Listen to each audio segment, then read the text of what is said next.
What is going on with Dr. Stone's pacing? Back in 2019, people watching the anime would tell me that it was too slow. Now, in 2021, the science is way ahead of where we started, and manga readers are telling Inagaki to slow down. I'm not kidding, by the way, people are going on Twitter and literally telling Inagaki to slow down the manga. And honestly, while I think that's a bit extra, it's not completely unwarranted. Dr. Stone has been moving really fast lately, and like any good relationship, it's important to take a step back and ask ourselves if things are maybe moving just a little too fast. That's why, in this video, I'm going to look back at the more recent part of the story and answer that very question. Be warned that this will contain spoilers. Before I get started, make sure to comment with your thoughts on Dr. Stone's pacing. I'll pick my favorite and share it as comment of the week in the next video. This week's comment goes to Christnappa4 and his theory on Hyuga. If you'd like more Dr. Stone and other manga discussions like this one, then make sure to subscribe and follow along with each week's video. Now, correct me if I'm wrong, and this is the internet, so I'm sure you will, but the complaints about pacing generally started a bit after Suika was revived and saved everyone. So while some people might not like the pacing in the earlier parts of Dr. Stone, or the story as a whole, I'm really just gonna focus on the speedier pacing from the new Stone World arc and the Globetrotting arc. Actually, that's a great place to start. With everything that's happened, it's only been about 20 chapters since Suika woke up after the battle with Stanley. And if you're like me, then hearing that it's only been 20 chapters makes you think, wow, it's really only been 20 chapters. I mean, it really does feel like time flew by ever since Suika woke up. But is this a good thing or a bad thing? Well, like most things in life, it depends. You know what else was also about 20 chapters? The Age of Exploration. But nobody really complains about the pacing, even though there was a fair bit that happened in that arc. Mind you, we weren't upgrading rocket engines and building Stone World computers, but for the time it was definitely a lot. So then 20ish chapters isn't really a good frame of reference on its own. Okay, so how can we step back, look at these two arcs, and figure out whether the pacing is really as rushed as we think it is? Well, my friends, in the spirit of science, allow me to present the Ouji formula for Dr. Stone pacing. Basically, this is just my very extra way of saying you can rate the pacing of Dr. Stone specifically by considering the relationship between 4 factors: the science, the plot, the passage of time as presented, and the length of chapters. Obviously, the reason I say this is specific to Dr. Stone is because, well, let's just say if you try to rate the pacing in Fairy Tail based on the experiments and inventions, you're going to give yourself a major headache. Meanwhile, inventions are a big part of the story in Dr. Stone. So much so that while they are weaved into the plot, there is a significant part of time specifically dedicated to the inventions and making sure readers have a basic idea of how they work. Which is a great segue into the pacing of the new Stone World and Globetrotting arcs. The biggest complaint I've seen about the last 20 chapters or so is that we're rushing through the inventions. And honestly, that's exactly how I felt before I reread the last 2 arcs. But after my reread, I can say with confidence that the science really hasn't been rushed. It's important to keep in mind that Dr. Stone only shows you enough science so that you have a basic understanding of what's going on, and so that you believe that whatever the characters are doing can be replicated in the real world. It's never been about explaining scientific principles at length.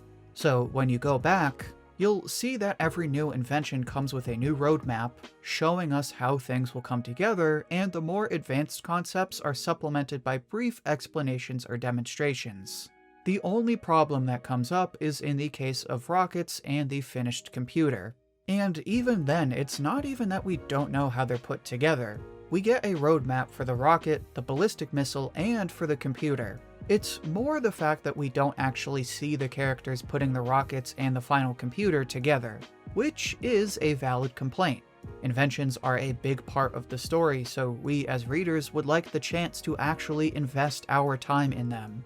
But the reality is that, while it would be nice to see the characters put them together, nothing we need to know is skipped over.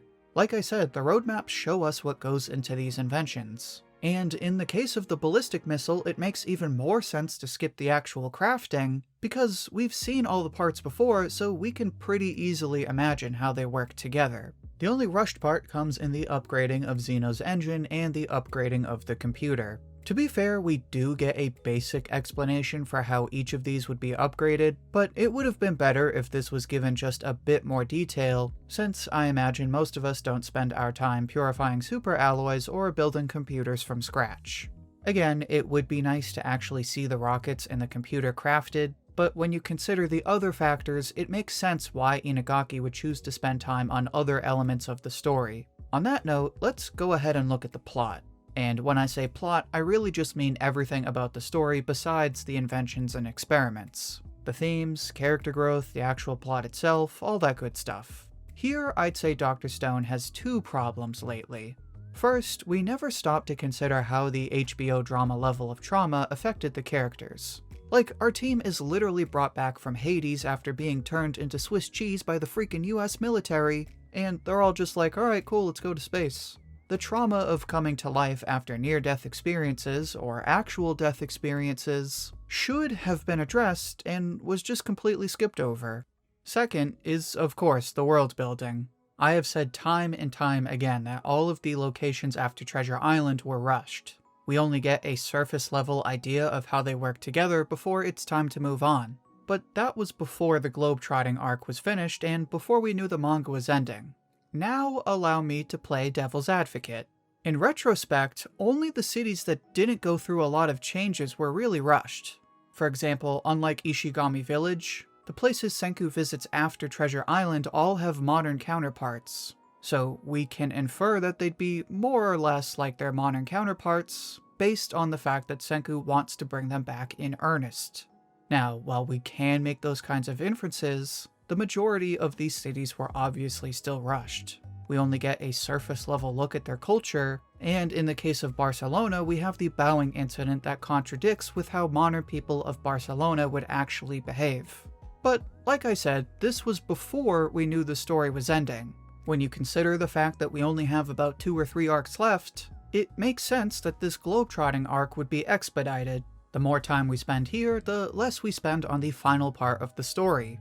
And honestly, I'd rather time be spent giving the final part the attention it deserves. For that reason, the world building is okay. Not great, but not terrible. Like I said, the cities that don't go through that much change basically run like we would imagine, with the caveat of harvesting resources for Senku. Then, in the more involved locations, it's more or less the same, except that the majority of decisions seem to be made by our local Kingdom of Science residents. Zeno leading the campaign in Super Alloy City, then Yuzuriha leading the campaign in Corn City and showing the beefy American soldiers how to do their arts and crafts projects, while Taiju leads the IRL farming simulator. And in Corn City, we even get some glimpses of how this place works. There's a chain of command in the projects, division of labor, and even side activities like banking and playing baseball. So while the world building could obviously be a lot better, it does give us a workable idea of how these Stone World cities compare to their modern counterparts. And it's forgivable given that we need to move on to bigger, better things, which I'll speak to a bit more in just a moment. Personally, the passage of time is my biggest issue with the last 2 arcs. While rereading them, I was able to get a general idea of how much time passed, but this was only because I was specifically looking for dates and timelines. If you happen to miss these quick drops of information, which is very easy to do, then you'll probably mistake how much time actually passes. The obvious defense to this criticism is that the science is way more advanced than it was before, so the characters are able to make quick work of the kinds of jobs that used to take them months or even years to accomplish. And while this is true, it still doesn't change the fact that there's an obvious disconnect between the passage of time as it's shown versus what it's stated to be. Again, let's go back to Barcelona. It's clear that the characters spend at least a few days there, but when you see only the final results of events like establishing a new settlement, building a mine, and crafting a ballistic missile, without seeing the labor that goes into those projects, then it ultimately feels like time is passing quicker than it really is. You have no reliable way to estimate how much time has passed, and you can't help but feel like you're getting the Spark Notes version of what's going on. Now, admittedly, this all feels a bit more coherent upon going back and binging the chapters, but for anyone reading these chapters for the first time, it's likely going to feel fast in the moment, and you'll likely feel confused about how much time has passed until you're given the next confirmed date. In other words, I buy the fact that 3 years pass until we meet Zeno again, but without that statement, I wouldn't have confidently been able to say how long it took to get to this moment. So while there are a few exceptions where we're given a rough idea of how much time has passed, the passage of time as presented is still confusing because there's a lot that happens with no clear way of knowing how long it takes unless you get a confirmation from Inagaki or the characters. But that brings us to the last factor and ultimately the final verdict. Having discussed everything that's gone down, can we say that these 20 chapters were enough? Well, to be completely honest, I think the length of chapters was okay. I know that's an incredibly underwhelming answer, but that's only because a lot of it depends on what happens next. Like I said, the main reason these last 2 arcs were so brief is likely because Inagaki wanted to give as many chapters as possible to the final part of the story. Since that's the case, we kinda have to wait and see whether this was worth expediting these chapters. We got enough roadmaps and explanations for the science, but if this final part is only like 40 chapters or we rush through all the science again, then what was the point of doing it in the first place? Same thing with the plot. There were definitely elements of the story that would have benefited from a few extra chapters. But if this allows Inagaki to take his time and give Dr. Stone a complete and thorough ending, then I'm sure most of us agree that it would be worth it. But of course, this still doesn't reconcile the passage of time problem. If this final part is somehow rushed, then making the last 2 arcs so short was a gigantic disappointment. But even if we get a lengthy ending that answers all of our questions and perfectly wraps up the story, it still doesn't change the impression that these arcs felt like a means to an end, rather than a part of the story meant to be enjoyed on its own. So while a few extra chapters definitely could have helped improve the passage of time and give readers a better impression of how long it took the team to get from point A to point B, the pacing in these last 20 chapters or so is mostly alright. It certainly wasn't ideal, but if it does what we hope and allows Inagaki to crush this final part, then I'm confident that most fans will look back and say it wasn't nearly as bad as we made it out to be. And that's it for this discussion. If you enjoyed this discussion, then make sure to like the video. Also make sure to comment with your thoughts down below. And if you'd like more Dr. Stone and other manga discussions like this one, then make sure to subscribe and follow along with each week's video.